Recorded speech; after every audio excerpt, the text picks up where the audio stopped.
spent countless hours in the garage with your dad. Now investing in that old car and working on it with your son reminds you of him. And his legacy lives on. Fund your passion with a low-interest home equity line of credit from Bank of Blue Valley. Don't be weird. What are you doing? Oh, how are you doing? What were you doing? I was hiding, so you couldn't see me. Oh, and your highlighter shirt? Oh, yeah. Do we have matching cups? Duh. That's got to be Come on. Is that Julie's? You know it. Did your TikTok followers send you that cup? No, but your TikTok followers sent you multiple cups. So the PO box. No, I mean, it sounds weird, but hey, healthy mind, healthy business, because if you can drink a lot of water and going through a straw, you drink more water than not. And so I only drink water now, and then I drink these. Have you tried these? No. What do we got in Poppy? What do we got? Tell me about it.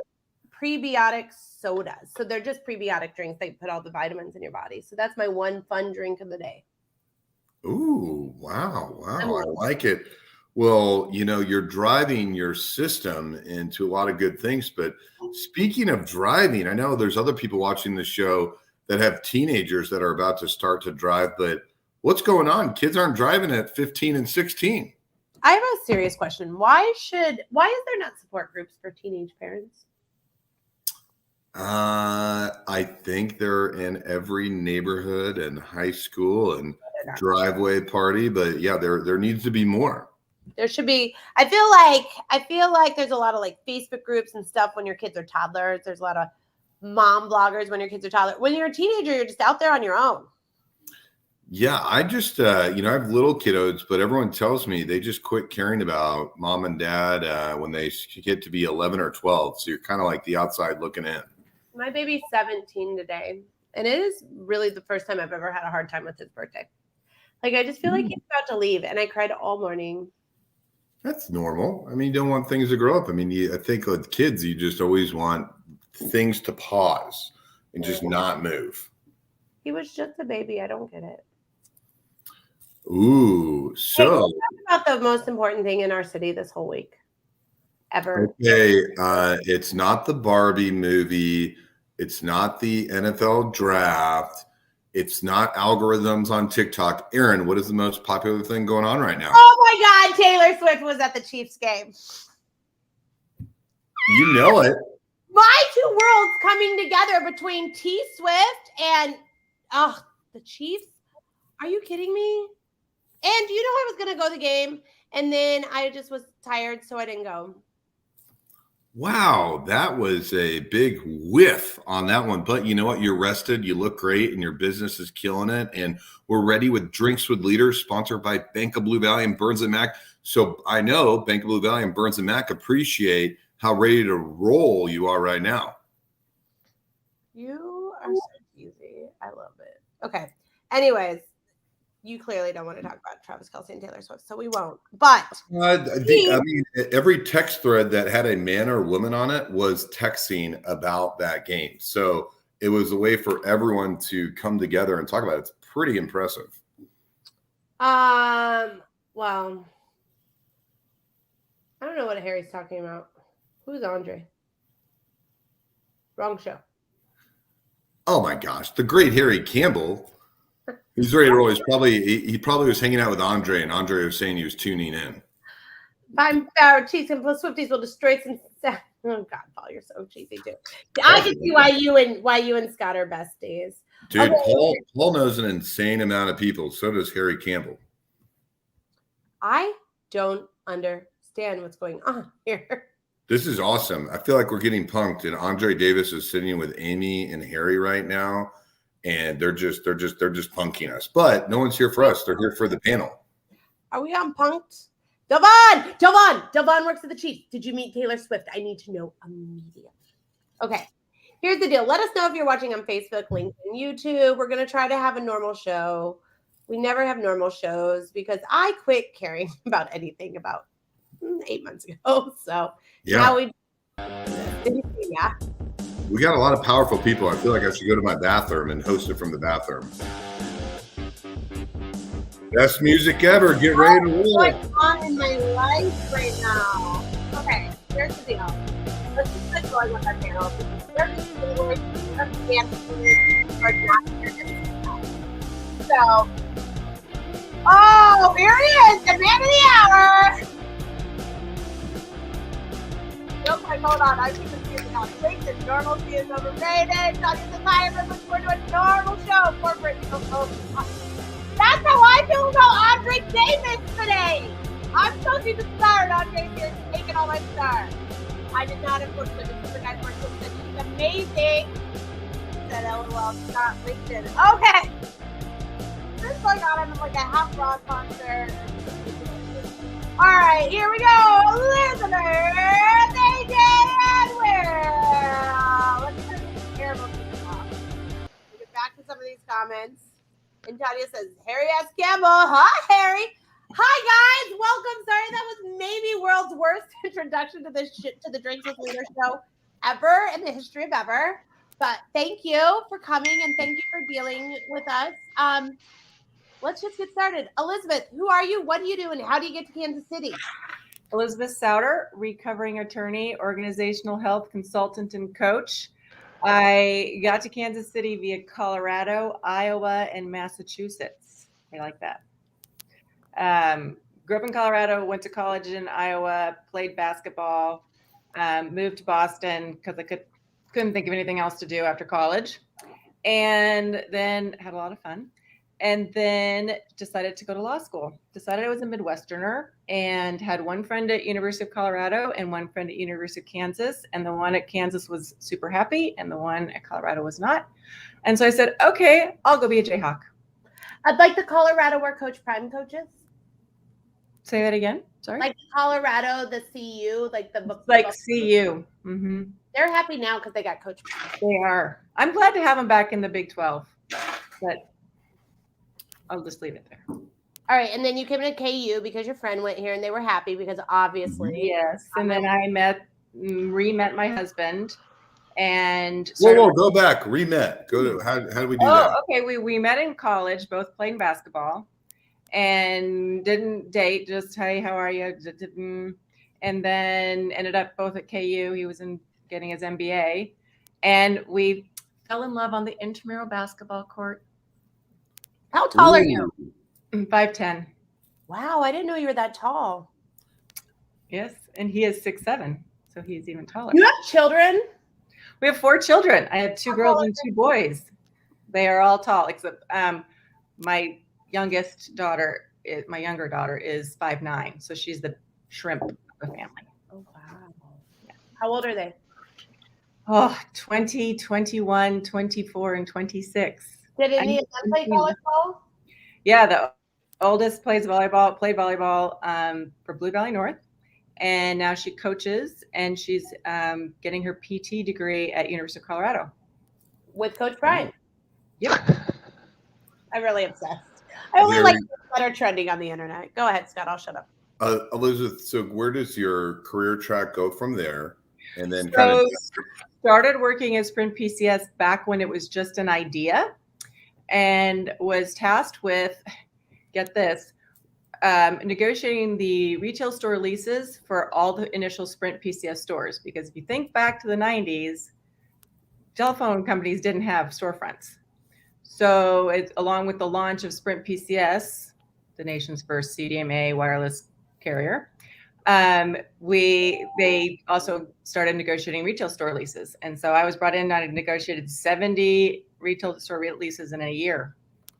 And from there, after the launch, I moved into federal regulatory, did some federal regulatory work. Then Sprint bought out Sprint PCS, brought out the partners. We all got sucked into Big Sprint. And I kind of laugh and say, after I had each of my kids, I came back from maternity leave and I got a different job. So the next kid came and I moved over and actually was Harry Campbell's attorney, supporting his organization. And then finished up my stint supporting, hey Harry, supporting the large scale, long distance contracts, and then Nextel bought them out. Nextel and Sprint came in and merged, and I decided it was time to leave. So then I went to Hutch Blackwell for 11 years. Interesting career there. And around that time, I found myself back helping entrepreneurs and startup companies. Developed a program for our associates to go and support PlexPod and those kinds of communities in all the Hutch Blackwell markets. And I said, this is really fun. And oh, by the way, they're making some really critical errors that I would love to help them fix before they got to that stage of forgetting all the things that they learned when they were starting their business.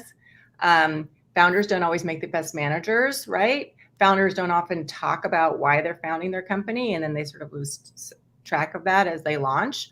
Just lots of those little issues. And I discovered this area of organizational health. I thought, this sounds really interesting, something that I've lived through, right? We have mergers, we have acquisitions.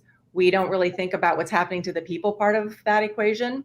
So let's have some hard conversations about what's going on, what this is going to mean to the company moving forward, and how we're going to align our behaviors with who we say we are with how we're showing up. So I took a plunge in 2019 and formed this company, What's Next Biz, and started doing organizational health consulting. And then COVID hit. So I did a little pivot. And then I came back in 2021, and I've been doing it ever since. Absolutely love it. And then you also teach at Rockhurst University as well. Also teach at Rockhurst University.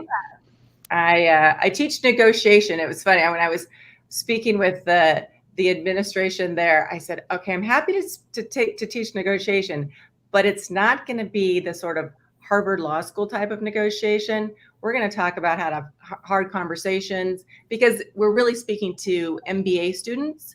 And so they're not going out and negotiating contracts like lawyers. They're having to negotiate within their organization to get things done and negotiate within their teams. So how are you showing up? What's your leadership style? How are you having a hard conversation? How are you utilizing your team and empowering them to fix their own problems? But all of those are all subtle forms of negotiation. So Buckner said, go for it.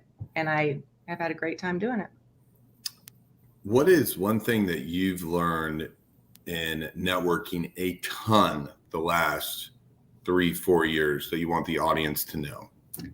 Well, my favorite stories are those where I'm part of a panel like this, or I'm speaking to a group, or you might introduce, hey, you need to talk to so-and-so. And I say what I do, and they go, oh my gosh, I need to talk to you. My team needs this. This is usually this is the leader, the CEO, the executive director. And I say, okay, great. Well, tell me a little bit more.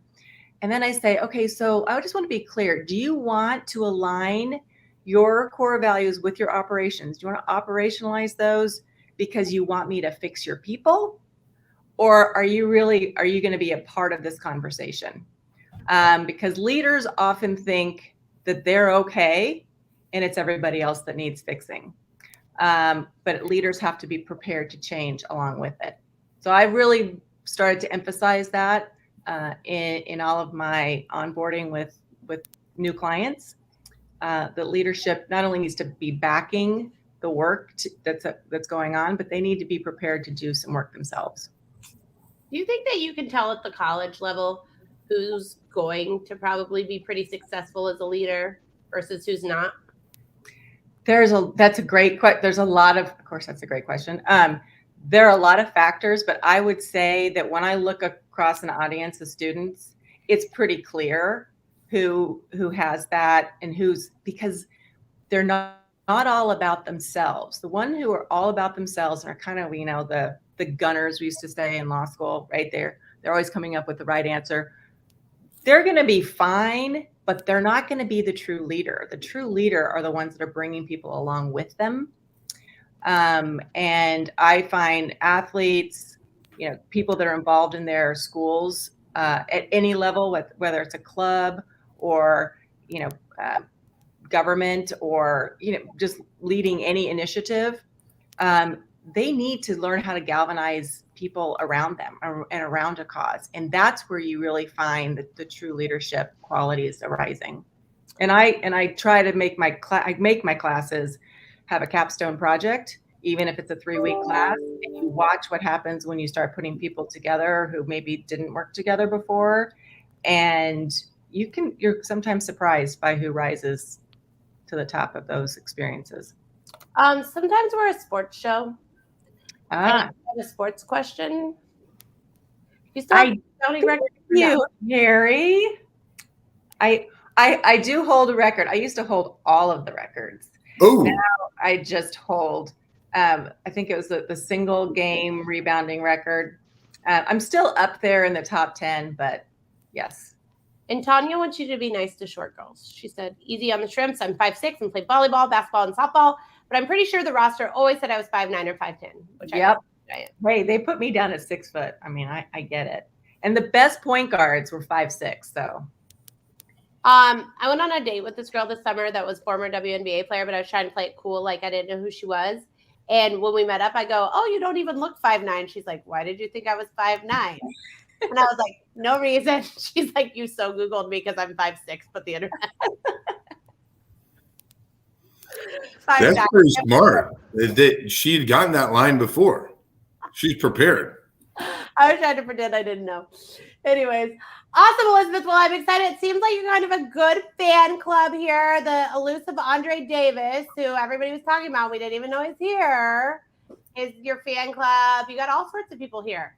William Miller is here for you, Havens. Always. You know, when you drink a lot with buddies, you get a fan club, or you can be Elizabeth and just help a lot of people in business. Everyone to each is their own. Well, we're going to move on to my buddy that I drink with. Okay. Who are you? What do you do? How do you get to Kansas City, Mr. AJ? Well, I'm still a struggling attorney. I can't wait to get to the recovery period like Elizabeth. I didn't know we're supposed to bring depth charged size drinks with me because I'm almost through my pint of water here. But I am from Western Kansas. Grew up on a wheat farm there. I was a power forward at 5'10", sophomore year for Hayes High School.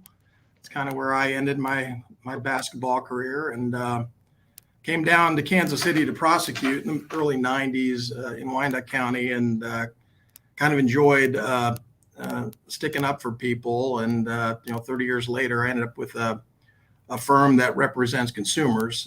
Primarily, we concentrate on getting our clients the credit they deserve. I'm not talking about a pat on the back from your spouse or your dog licking your face. I'm talking about the industry that monitors our credit reputations. We sue Equifax, Experian, and TransUnion, and a lot of big banks that report on that regularly. They make lots of money gossiping about us, and when that's true, that's fine. But when it's not, it causes problems. A lot of our clients are identity theft victims, people who've had their credit cards used, which you've all fallen into that category, but occasionally the banks don't believe you. People that are pretty much locked out of the financial system because the reports either say they're dead.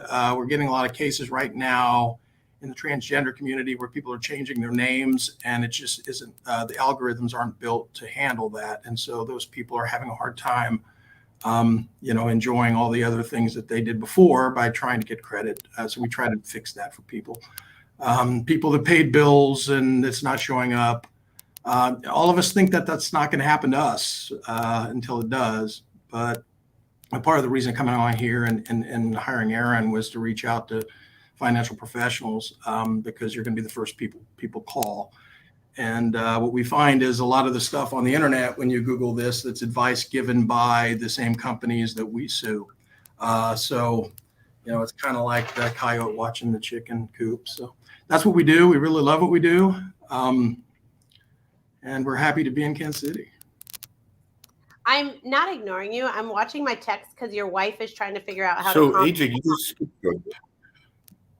So go, Scott. Sorry, I'm trying to get his wife into the show so she can support him. Yeah.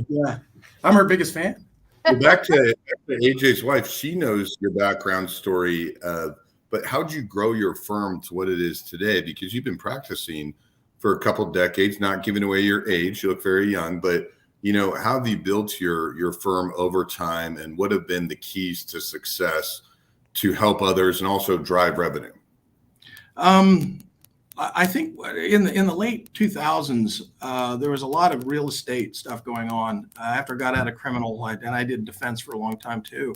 I did some real estate stuff, and right before the 08 crash hit, there was a lot of fraud going on, particularly in Jackson County, because you've got a $3 million house a block away from a $13,000 house, and so I saw a lot of people getting caught up in these various scams and schemes. And so there was an older lawyer in the building that I owned in Kansas City, Kansas, that was just kind of stumbled onto it also. He was a PI lawyer. And that's kind of what got us into consumer, was that, there's a lot of people getting ripped off. And then, the whole 08 recession hit, and there just was a lot to happen. And then I met Michael Rapp, my partner, in 2011. He was just coming out. He was a veteran a little later in life. And he was a go-getter. And, he drugged me into federal court. I spent, 2/3 of my career, worried about federal court because all the deadlines and things like that. And now I, would rather be nowhere else, because it allows you to take on, our cases have $3-4 billion companies at the same time. But the biggest thing I think was, in 2011, I met a guy who's now retired named Dale Irwin, who did a lot of consumer work. He was kind of the grandfather. Him and a guy named Bernard Brown, they helped start a national organization called the NACA, the National Association of Consumer Advocates. And so there was like 7 or 8 people, 2 of them from Kansas City. Nobody knows that this is a major force right now for consumer law that actually came out of Kansas City. And first thing he told me was keep your head below the radar, which I don't know if we've always done that, but he got me involved where we every year we go once or twice a year to meet other lawyers doing this. There's probably only maybe 500 of us around the country, which is crazy because everybody has a consumer report, or everybody buys a car, or we all have situations, but there's so few people out there that do what we do. But what I learned from an early and I say early age, I was already 20 years into the practice. If you want to specialize, which I'm telling all young lawyers, get a job at McDonald's and then specialize until you're good enough to do that. But get involved in these national associations where you can build a network of friends that you can, see what's going on the national level, get ideas, get inspiration. And I never would be able to have done this, I think 15 years ago, but for that, because it's intimidating, and these corporations are giants, and they represented by Jones Day, and some of the biggest firms in the world, and we're 3 little lawyers and a paralegal, but I really do enjoy this. I've enjoyed the criminal stuff. I enjoyed all the other stuff, but it's something where we're able to represent people for free because of the way the law is built, but it's the best clientele I've ever had. And nobody ever thinks it's going to happen to them. But every one of us, as Michael says, on a long enough timeline, all of our survivability is 0. I think can be said about what we do too. Every one of us has gotten a letter about, that your personal information has been leaked. I find it easier that I could probably open, an account in Aaron's name faster than I get my own credit report. So, it's an exciting area. I won't say that, the last couple of years have been kind of hard on consumer law, but we're really enjoying what we do. And the hardest part, though, is kind of reaching out to people, because you would think everybody would understand that. But until it happens to you again, it's not that important.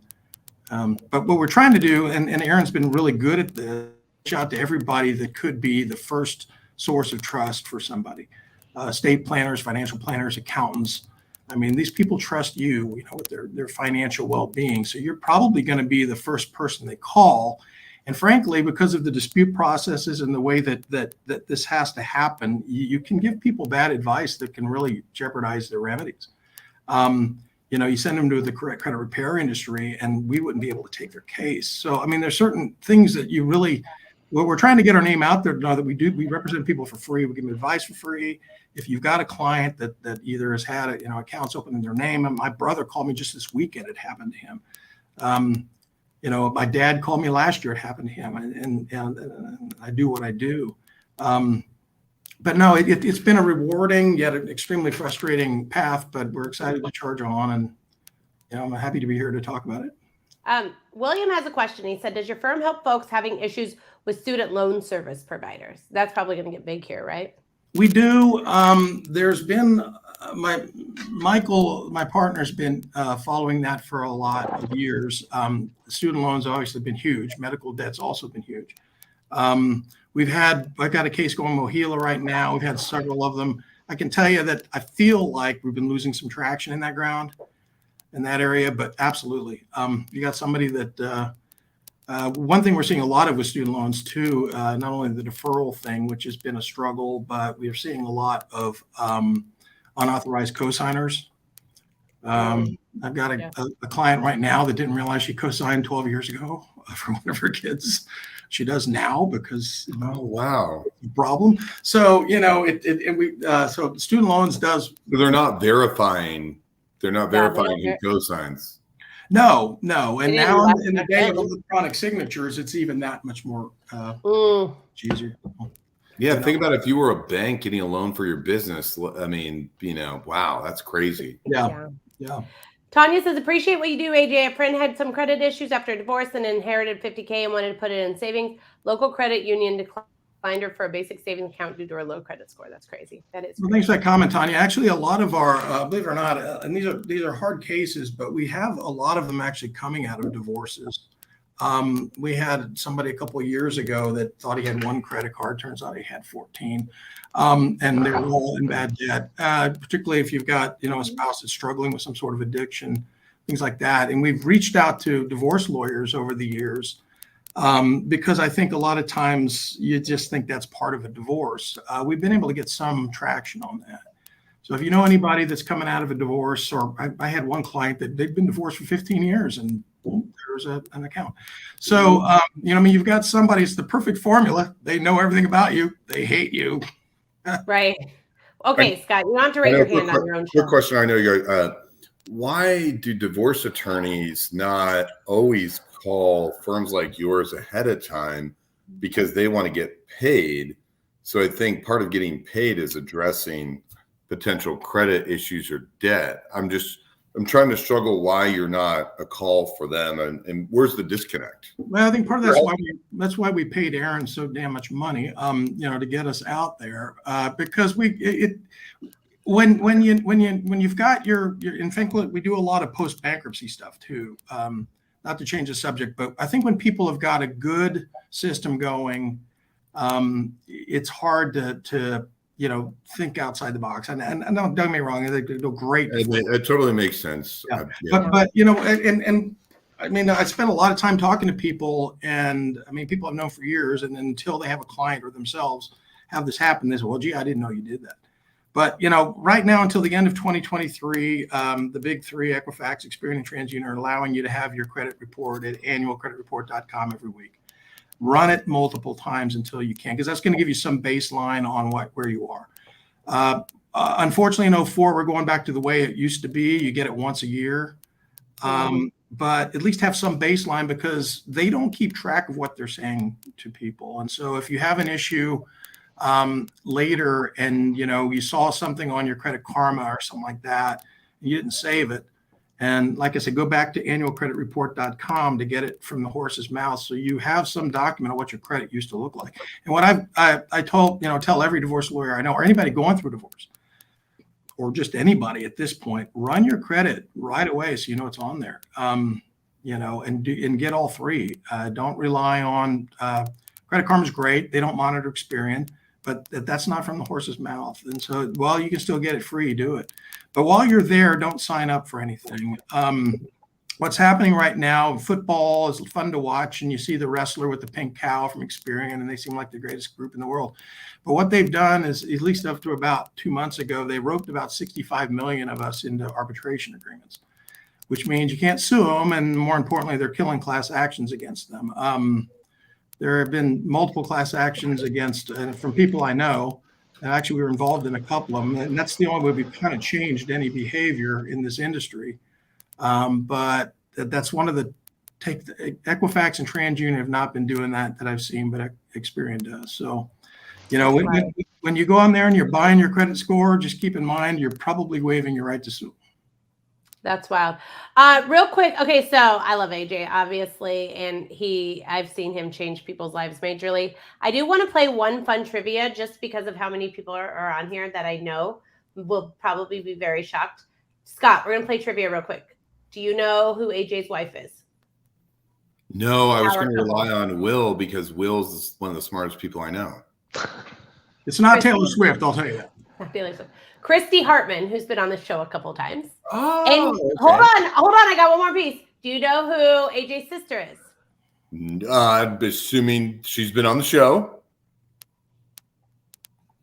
Maria where's Will Franklin when I need him? I mean, he didn't Maria, answer. I'm telling you the answer. It's Maria Flynn and AJ are brother and sister. Almost cursed on the show, but I didn't. Yeah, right? AJ is surrounding himself by some pretty badass women. Exactly. Yeah, my mama taught me well.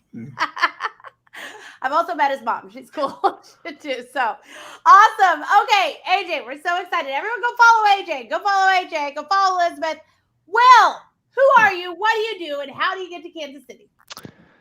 Great question. So Will Franklin, I serve as the CEO of Care Health Center, which is a nonprofit community health center serving about 20,000 patients, outpatient care, primary care, dental, behavioral health, and then we're also the largest HIV provider in the entire region. But most of our patients are Medicaid, underinsured, and we serve insured patients as well. But the reality is probably about 90% of our patient population falls under the 200% of the federal poverty level.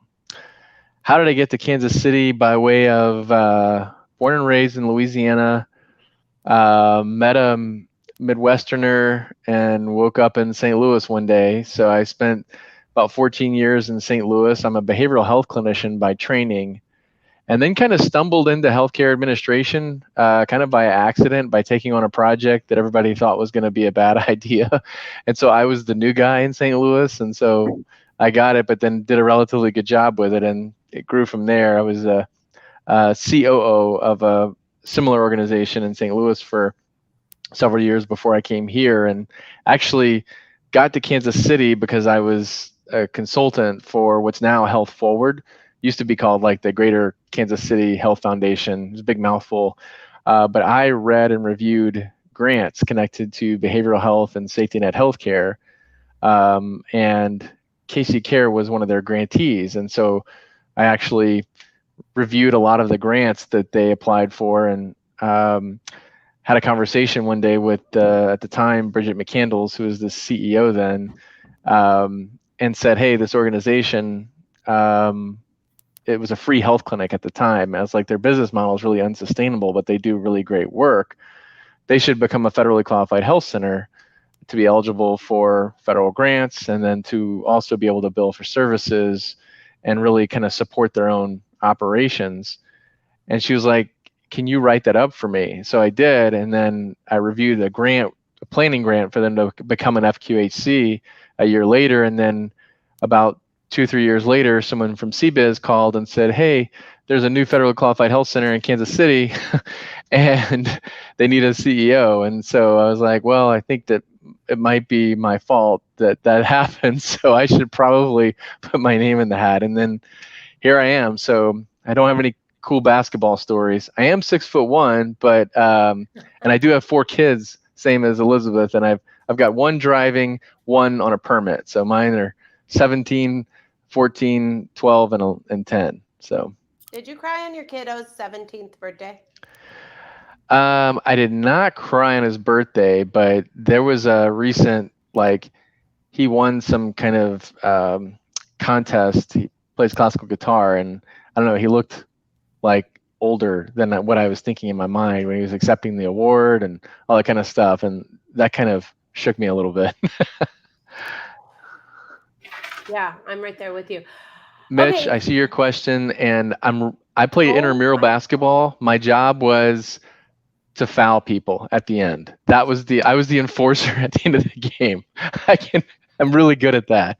You also do CrossFit in the morning at the Jewish Community Center. So I do. Yeah. Friday is Real- when Mitch does his basketball, though. So yeah, so Mitch does for everybody watching, Mitch does basketball networking Friday mornings at Hy-Vee Center. So if you guys are looking for a different kind of networking, and you're taller than 5'2" like me, then maybe this is something for you to go. You're taller than 5'2". I just got measured. Aaron, go ahead. I have a question for Will whenever you're done. No, go for it. So, Will, back on the theme, I'm happy Aaron didn't ask a question. She's going to ask the next one. But to stay on the theme of intramurals, why are you a good judge of barbecue? And I don't know if you were an administrator or a teacher, but how did you almost get fired, or did you get fired for doing a field trip? So 2 questions. So no, when I was in middle school and high school, I was an athlete. I didn't have any records or anything like that, but I played in a church softball league, and in Louisiana, the church softball leagues are pretty competitive. And so there was no NIL deals or anything like that back then, but I was offered free barbecues on Saturday afternoon if I would go play for certain teams, because I could bat both left-handed and right-handed. And so I did switch teams often in high school for the church intramural leagues.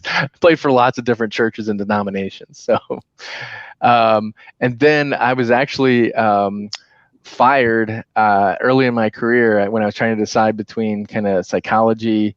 I also was into religious education, and so I actually started down a path of I was fired from a youth minister job because I did some work where the kids I was working with were in a rural part of Louisiana with very little exposure to any type of diversity, any type of different religious group. And so I planned a bunch of field trips to the Jewish synagogue in town. I partnered with an African American church to do some activities, and that didn't really go over well. And so they didn't even let me come back to town to fire me. They met me at Burger King in between where I was going to college and the small town where I was working.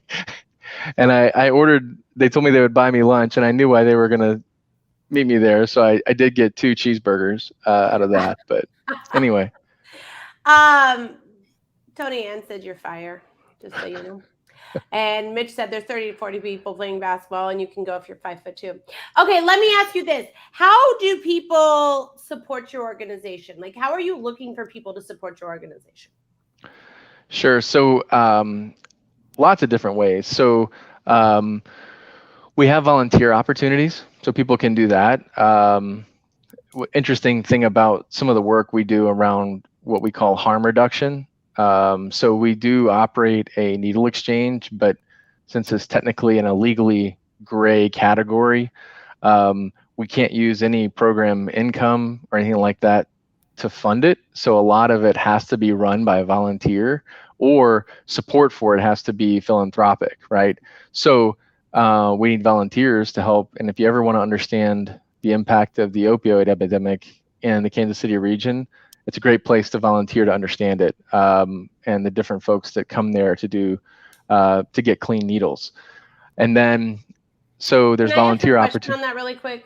Maybe Sure. I'm just really naive, because the only needles I've seen for a long time are my Botox, right?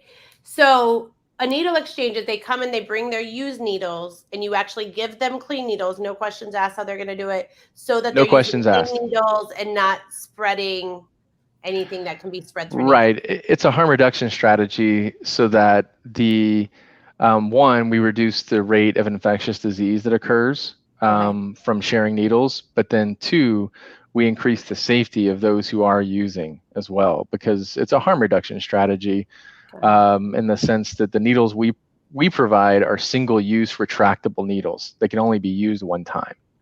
Okay. And so to give you a sense of, we're exchanging probably well over 1 million needles a year. Wow. And we get back probably about 75% of the needles that we give out. So what that does is it prevents infectious disease spread. It prevents needles being dropped in garbage bins and on the street in different places as well, because it gives them an incentive to hold on to the dirty needles until they can get a clean one. So overall, improves public health dramatically. So, we're the largest hepatitis C treatment provider in the region, but partly because a lot of the folks that come into the exchange are sick. And a lot of times it's hepatitis C, which there's a cure for. And most people don't realize that. So we just walk them up to the clinic and start treatment. I have a quick question on the needles. Sure. I have one more. Sorry, I'm a little bit obsessed. No problem. I get real focused. I have ADHD, so I get real focused. I feel like it takes a level of responsibility to know you should change out your needle, right? So is there any data on like if they come so many times and change out their needles when of them starting to ask for help or starting to talk more or relate more or go into the next step of maybe quitting ever? Is there any data on that? So part of the rationale for a harm reduction strategy is to meet people where they are, increase the safety of the folks that are using. And then through that program, we also distribute Narcan and fentanyl testing strips so that people know what they're using and aren't using something that's going to kill them instantly. But then we end up saving a lot of people's lives because of the Narcan. The other piece to that is we form a trusting relationship with the folks who are coming. So when they're ready to take another step around reducing their use or, getting clean, we've built a relationship with them and they already trust us. And the foundation for any type of recovery is usually trust. And so that's that kind of first piece to harm reduction in our work. And that's just one facet of what we do. But you were asking like how do other people support? The other piece is even kind of financially as well. So we have a lot of folks that donate to the organization. And so for instance, we raised at a recent lunch event, we started a fund for folks who need medications that they can't afford because they've recently had a job loss, they don't have insurance, they need medication. So we see them, we provide care, but maybe the medication they need costs too much money. So in the interim of when we try and help them apply for Medicaid or get on the exchange program, or even getting documents together to get on medication on a sliding fee scale, sometimes that takes time. And not everybody we serve has all those documents that you need at the drop of a hat. Right. So we started a fund to help cover that bridge to make sure that people are getting medication, especially for chronic diseases, to help cover those costs when they're trying to get coverage. What do you think about Mark Cuban's, his pharmacy? You guys do anything? I'm really interested to see kind of how that goes. So we run a pharmacy. Now it's interesting, our pharmacy probably is very different than your average pharmacy because we operate under a federal program called 340B, which allows us to purchase drugs similar to Mark Cuban's program, I guess, at a discounted rate. And then we pass those cost savings to our patients. The only catch is you have to be a patient of ours to utilize our pharmacy. Yeah. So and then any margin that we make in the pharmacy, part of the 340B program, any margin our organization makes allows us to reinvest to really cover the cost of care for folks who are uninsured. Amazing. All right. So give Will all your money. Okay. That's what's going to help him. All right. You guys, we got to get to our Burns and McDonnell question of the day. I can't believe we only have 15 minutes left. This show's gone Great so fast. Great panel. I know. Sometimes I'm on here and I'm like, this is so dry, but I don't ever say that. But today is not. So, Aaron, we just do a bad introduction, and we do a bad introduction. Our panel carries us. Sometimes I'm like just looking at the clock, like, when is this going to end? But not today. I'm like, oh my God, what's going on? Okay, so we're going to ask the Burns and McDonnell question of the day. Elizabeth, you'll go first. So as soon as she's done talking, just jump on in.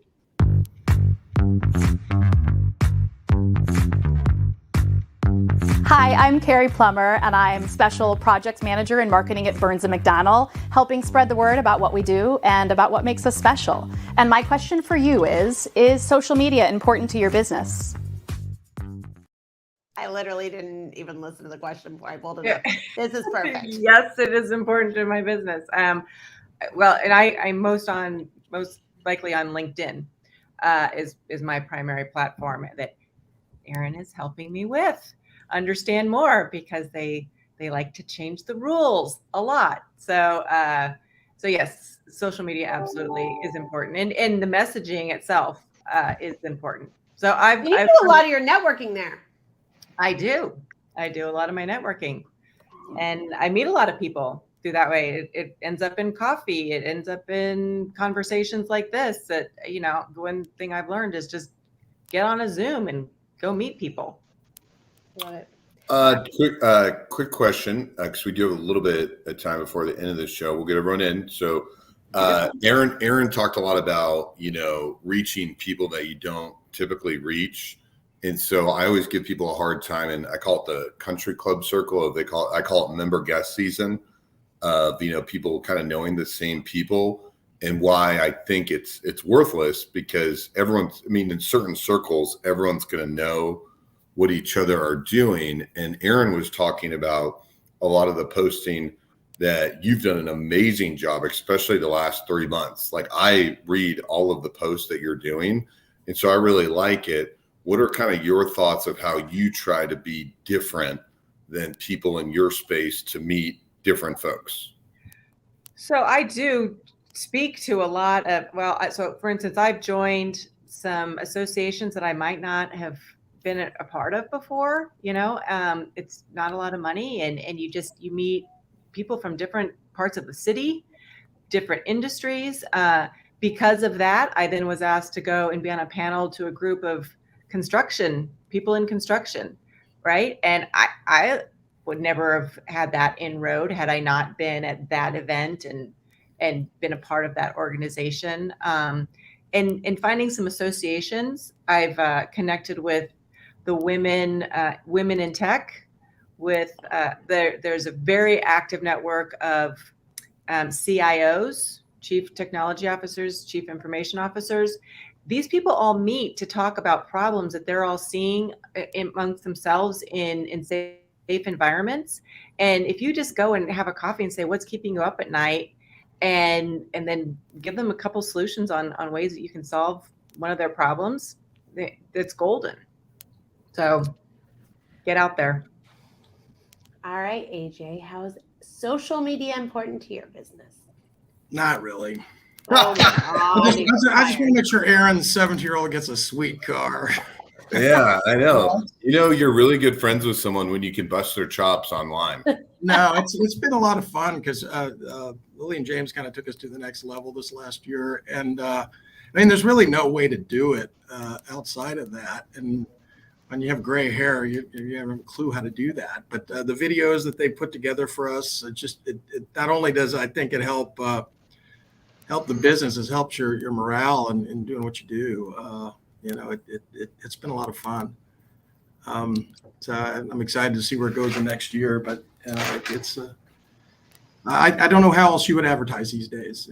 The attention spans are so much shorter than I remember them being, and it's just such a great way to get your message out there and explain. Like I said earlier, trying to explain what you do, even though you would think it'd be self-explanatory, because that's what we do from 8 to 5. But no, it's been a fun part of my day of doing something different. And AJ is about to take over TikTok. No one told me about that. I did. Quick question, AJ, because Erin's going to get mad at me for going long. What is your mom like? Because you have so many really, really powerful women in your world that you do business with and you work with, like Erin. So what's your mom like? My mom and dad, my dad became a farmer at age 27 with my mom, because my grandpa passed away early while they were trying to start 2 businesses. And my mom was a mom who started an interior design shop. She taught special ed, and then she started an interior design shop in the middle of Western Kansas. She battled a lot of sexism. She did it in stride. She was amazing. She was a great mother, and she was a great business person. And she's one of the most positive people I know. And they instilled, both her and my dad instilled a real desire to be a small business person. That they've been a great inspiration. So yeah, she's a rock star. She really is. Awesome. All right. Well, first of all, Andre, I wanted you to see this from Andre. Will always goes for the Whopper, and I hope that church is no longer in existence. I don't think they are. I don't know. It's been a long time. And how important is social media? You know, I'm interested in everything, but how important is social media? And especially like, from my understanding, most people can get a phone at this point, no matter where they're at in life, right? So how much does social media also play into some of those programs, like the needle program? I'm really focused on that. Well, it's interesting because part of our basically agreement with city and state is that we don't market because it's a legally gray thing to do. Still actually considered a felony in the state of Missouri to operate a needle exchange. So we don't market it per se. So it's only really word of mouth or in a forum like this that I can really even talk about it. But like for all of our other services, we do a lot of social media. I personally use social media. The only social media platform I use is actually LinkedIn, mainly because having been a behavioral health clinician for a long time, I never wanted to have the conversation with my clients on why we can't be Facebook friends. So I just avoided Facebook altogether. And so I'm only on LinkedIn, but I find it's great for me personally on LinkedIn because I find I meet a lot of people who are not in my industry. And sometimes I feel like listening to people who aren't doing the same thing that I'm doing every day is a great kind of place to explore ideas. There may be something that, like Elizabeth mentioned, you might hear somebody talk about in the construction industry that's actually applicable though in healthcare, right? There's all these things that happen in different industries that we can all learn from. And so I've found that it's been really successful for me to learn from people who aren't doing the same type of work as I am, like in LinkedIn platforms and getting exposure to different folks. Because in safety net healthcare, I really feel like it is very entrepreneurial because there's oftentimes a finite amount of resources that you have to do an expected amount of work and services to provide for patients. And so you have to find the most efficient and cost-effective way to do that. And you have to be innovative to keep that work up. And then I find from an organizational perspective, we use a lot of social media, especially for our prevention teams that are out in the community, doing STD testings at bars, places around town. Also, then when we do our kind of mobile unit, we have a lot of mobile units that go out in the community. Social media is a lot of folks engage with the mobile units through social media. And so that's been really helpful to engage different populations kind of where they are. So I think it's really important. I think we're learning as an organization that there's different, like, for instance, I like communicating with the audience here because I think it's important for people to know what we do in the sense that not everybody knows about what we do. A lot of our patients do because we have, 20,000 of them and we can't keep up with demand, right? But sometimes I think amplifying the message in a different way around awareness and how things like opioid epidemic impacts our world is really important. So I think we're still figuring out exactly how to do that. 20,000 is wild. Tony Ann says, Will has one of the best LinkedIn profiles I've ever witnessed. Tony Ann, have you seen mine? Just kidding. His information on advocacy and policy is spot on. Go follow him. It is really good. Hold on. They have to go in this order. Sounds a lot like Coca-Cola, not per se marketing to children. Wink, wink. That's not marketing to children. So hopefully I did that justice. Yeah, you got a lot of fans right here. Plus, LinkedIn's a good place because you do need the donations, right? And this is a great place to figure that piece out because you're a demographic. So those are two total different demographics. I wanted to just go back around to AJ. Christy finally found how to comment for us, and she's on YouTube. And she says his mom is inspirational. Hi, Christy. We were talking about you earlier. Hope you heard all the great things we were saying. And Tony Ann said, close second to your girlfriend. Tony Ann, I'm not pulling your comments up anymore. I'm dropping you. Just kidding. Tony Ann has been on the show, and she is a badass like you and Elizabeth. She's a CEO as well. Wait, listen, I don't understand how this show is almost over, but we do have 4 minutes. 4 minutes, one-word answers. Ask a stupid icebreaker. I hate that we're doing this. Go. Elizabeth, you're going to a movie theater, and you can only have 2 things to eat. Go. Popcorn and Milk Duds. AJ. Fried chicken and mashed potatoes. We go to some high-end AMC theater. We got to bring He's that. at the AMC dinner theater. You know what? That's a plug. We need him as a sponsor. I'm Yeah, you got to sneak that in. on You board. can't get that. So, okay, Will? fried chicken and mashed potatoes. Will, what about you? I'm going with popcorn and Junior Mints. Oh my God, I Ooh. hate popcorn. Why do you guys all like popcorn? I hate Okay, it. well then, Miss No Popcorn, what are you getting? I mean, I just really like M&Ms. I don't know. I don't like going to the movies. How about you? Did I just ruin our sponsorship by saying that? Well, yeah, AMC's totally not. They're not going to be. AMC blocked me when I called them out on their Yeah. CEO taking all that money and laying everyone off anyways. They're not going to sponsor Yeah, us. Okay, what about you? Don't get mad, Aaron, but popcorn. And if I'm not with my children, because I get them chicken fingers, if I'm not with them, Twizzlers. That's what I would. Oh, I do like Twizzlers. And do you ever take the Twizzlers and make them a straw into your soda? Yeah, duh. What do we get? A little suicide and get make a bunch of different drinks. My kids got to do that for the first time last week. Christy, go make a comment from the Facebook page too. It'll be fun. Christy Oh, said yeah. and licorice. She figured it out. And Tanya said wine purse. I like going to the B&B where they have the really good bars. So just a little plug. My friend Taylor Swift, who was in town this weekend, I have opening movie night tickets, and we did the B&B theater because they have the best bar. And I was like, if I'm going to listen to this concert again with all the kids screaming, I'm doing the bar.